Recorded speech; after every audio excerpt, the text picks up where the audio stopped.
I really wanted to review this with my normal voice, but unfortunately, I still have a little cold left. By the time the next chapter is out, I should be back to normal. Here's hoping for it. Enjoy the review.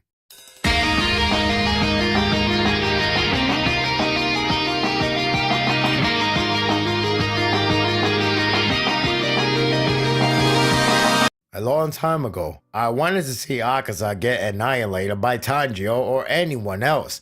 After the last two chapters, I want him to die for his sake, to end his sad, lonely life. What I'm saying is, I feel sympathetic towards him.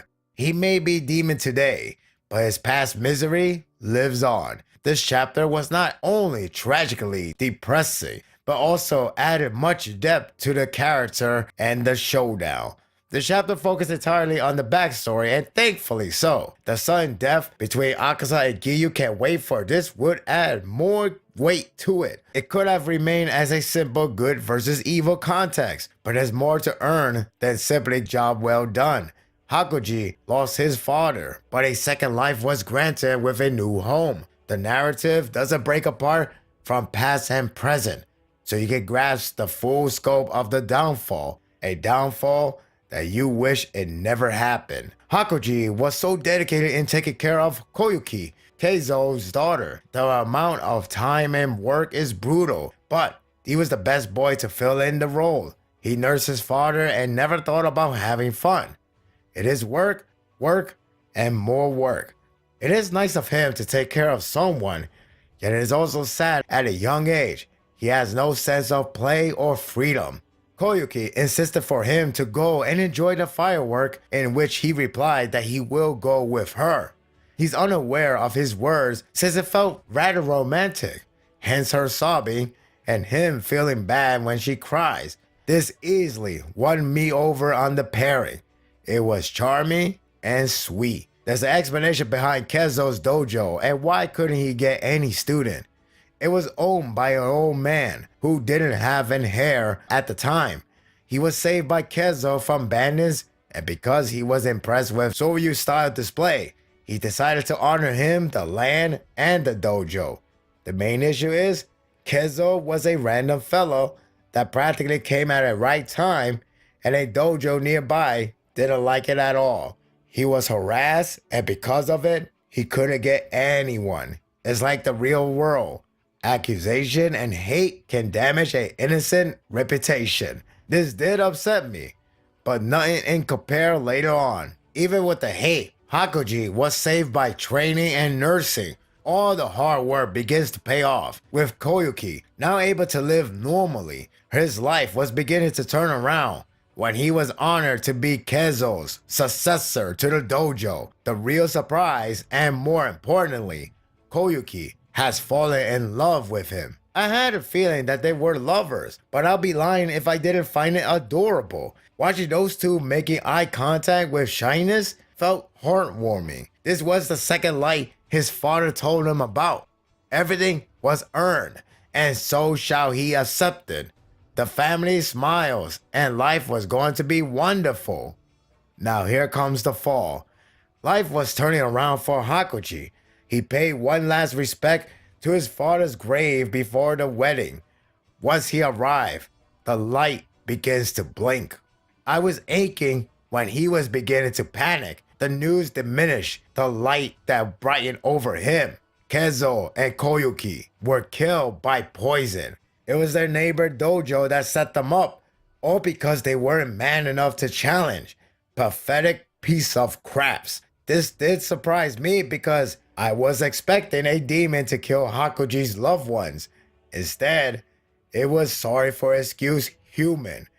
This is tragic, and it got me furious. This does give off a real-life scenario where your worst enemy can come from anywhere. The mere fact Hakuji had a chance to live happiness is what upsets me. To top it off, there's a flashback scene where he and Koyuki watched the fireworks together. It was him that gave her hope and happiness. Even from that speech, she cherishes so dearly, and he was good enough to be the successor. She proposed to get married, and he agreed to get stronger to protect her. It's worth mentioning his Kaji character, Haku, reminiscent to Koma and Komo Inu, protecting a shrine. It's as if he was here to protect, but failed nonetheless. This series can be pretty violent with its brutal display, probably around the similar area as Attack on Titan. That said, I was bone chill from Hakuji's revenge. Keep in mind, this was before he became a demon, so it's even worse to learn how 67 members of the murderous dojo were killed by fists alone. Heads were flying, bones stick out in broken pieces, and so on.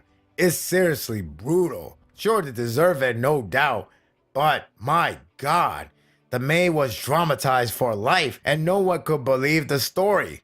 I'll say.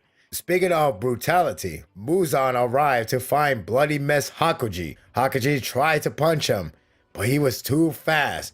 Fast enough to get punctured through the face. I know Mortal Kombat 11 is out, but this is no way to pay a tribute. Joking aside, this was saddening because by this point, he didn't even care about his life. He didn't care if Muzan turns him into a demon. He didn't care about anything. The man had no hope to live, so becoming a demon gave him a purpose. It's his atonement for his human life, forgetting he once was. The last panel is pure tragic. He didn't deserve any of it. Life sucks, and then you die. This was a really moving chapter. I always enjoy the backstories from this series, but this one is one of my favorite. The love story was charming, gentle, and tragic. The narration was heartwarming and depressing. I felt the weight of Akaza's despair. It could have been avoided if humanity was any kinder towards Hakuji. It wasn't meant to be. The ongoing battle is no longer about receiving a happy ending, rather receiving a closure. Maybe Akaza will fade away with Koyuki, taking him away, but only time will tell. One way or another, it's time to put an end to his misery. And that will do it for the review. I hope you enjoyed this one. I apologize for the quality. I really wanted to recover quickly as possible and review this one at my normal voice. Unfortunately, it just wasn't meant to be. And the next chapter is coming very soon, so I have to force myself to get this chapter review out.